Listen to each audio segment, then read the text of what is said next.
Lady, a Doberman Whippet, and Pepper, a miniature Shepherd mix, could be eating too many dog biscuits. They're overweight, and the rules say they shouldn't be here. Lady and Pepper live at Majestic View Condominium in Plantation, where the rule is no dogs over 25 pounds. Their owners, Arthur and Patricia Bolton, admit Lady and Pepper are overweight. Each dog weighs close to 40 pounds. But when the Condo Association told them to get rid of the dogs or get out, the Boltons refused. They said they had been singled out when their neighbors owned overweight dogs, too. The Condo Association sued, and last April, Circuit Judge Robert Andrews agreed with the Boltons. They had been unfairly singled out, the judge said. Judge Andrews decided the Condominium Association should have given the Boltons the chance to answer an alleged violation, and then, if they were in violation, give them a chance to comply with the restriction. The Condominium Association was arbitrary, the judge said, and the Boltons could keep their dogs. Which they did. But the Condo Association is appealing, and the case goes back to court later this month. The Boltons feel the principle is worth fighting for. Good girl. So does the Condo Association, represented by attorney Dan Rosenbaum. The underlying issue isn't important. What happens to the dog? We're not there to litigate the dog's future, the dog's well-being. We're litigating every time the condominium concept, and that is, are we going to make unit owners abide by their agreement? Are we going to make the system work? Judge Andrews compared the condo board to a government and wrote, enforcement of restrictions by condominium boards must be timely, consistent, and fairly administered. Condo lawyer Gary Poliakoff sometimes has to make the same point to his clients. So it's really not up to the association to selectively determine which rules it will or will not enforce. The association, just like our police forces in society, are required to uphold the law. If a condo board is a police force, then Poliakoff's law firm is a prosecuting agency of condominium law. Poliakoff and his partner, Alan Becker, once worked out of the trunks of their cars. Today, the only trunks here are the lines that will soon link computer terminals to an extensive library of court rulings, condo bylaws, even home phone numbers of condo presidents. 500 condo and homeowner associations get their legal advice from this staff of 21 lawyers. We're saying that Dan Rosenbaum is in court regularly, playing prosecutor on behalf of a condo board, suing a unit owner because a bylaw was broken, a rule was ignored, an assessment wasn't paid. when there's a violation by one, the principle is violated, and everybody else says that principle is not important anymore. I'm litigating a rules violation or a covenant case, but I'm selling the system every time. I couldn't think of a better source of work for lawyers than condos, because everybody seems to be suing.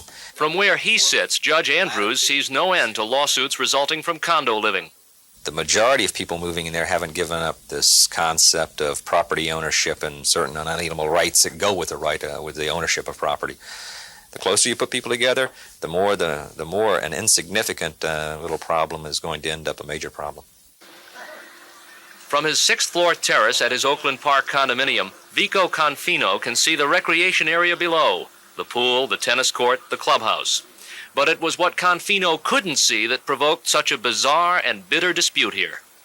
A few years ago, as Confino tells it, the Recreation Committee replaced the ping pong table with a pool table. Confino preferred ping pong. Then the diving board disappeared. The splashing annoyed other unit owners.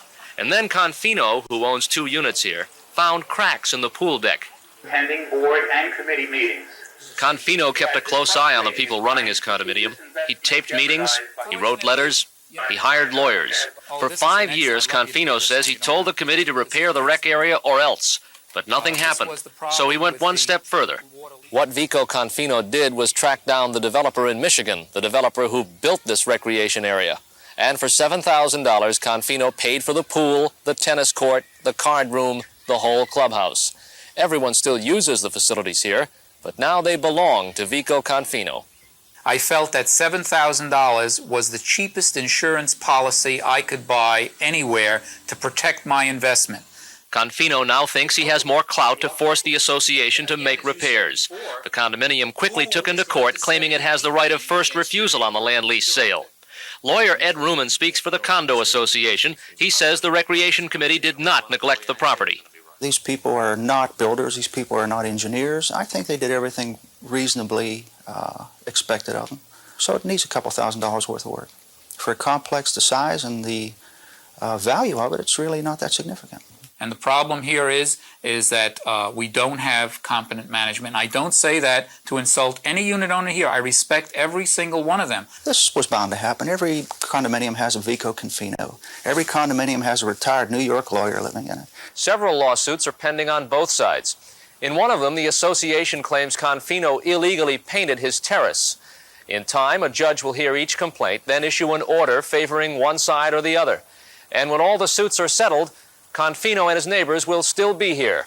They'll still have to live with each other. Before you live my age, all of you, you're crippled up mentally and physically. For now, though, many people here don't think much of Confino, his scrappy sidekick Art Freese, or his decision to buy the rec lease from the developer. What did he buy it for? There's no income involved. Harassment, that's what Definitely. To lord it over us. Absolutely. Other River Shores residents have been living with each other, and happily, for years. These women meet weekly to make pads for bedridden cancer patients in Broward. They put their heads and their hands to use helping others. Many more condominium residents do too, as we'll report tomorrow. And we'll examine the key role condo voters play in the political process. They will continue to have great political clout in their local communities and at the state level.